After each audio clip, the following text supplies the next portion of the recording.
మునిపల్లె అనే చిన్న గ్రామంలో సోమయ్య అనే మోతుబరి రైతున్నాడు. అతనికి పొలం ఉంది, గొర్రెల మంద కూడా ఉంది. కూలీలతో పాటు ఒకరోజు గొర్రెల మందని తోలుకెళ్తూ తన కొడుకు రంగణ్ణి కూడా పొలానికి తీసుకుని వెళ్ళాడు. గొర్రెల మందకి కొడుకుని కాపలా ఉండమని చెప్పాడు. సరే అన్నాడు రంగడు. ఇక్కడ అప్పుడప్పుడు పెద్ద పులి వస్తూ ఉంటుంది, జాగ్రత్త అని చెప్పి, ఒకవేళ పులి వస్తే కేక వేయమని చెప్పి తాను పొలంలోని కూలీలతో పనులు చేయించడంలో నిమగ్నమయ్యాడు సోమయ్య. రంగయ్య ఆకతాయి కుర్రాడు. తండ్రిని ఒక ఆట పట్టించాలి అనుకున్నాడు. కొంతసేపటికి నాన్నా నాన్నా పులొచ్చింది అని పెద్దగా అరిచాడు. నిజంగా పులొచ్చిందేమోనని సోమయ్య కర్ర చేత పట్టి మిగతా కూలీలతో పరుగెత్తుకొనొచ్చాడు. కానీ రంగడు నవ్వుతూ పులి లేదు గిలి లేదు, హాస్యానికి కేక వేశాను అన్నాడు.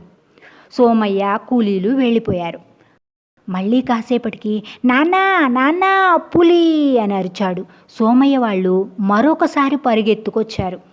ఈసారి కూడా వేళాకోళమే అన్నాడు రంగడు. సోమయ్య రంగణ్ణి కోప్పడి వెళ్ళిపోయాడు.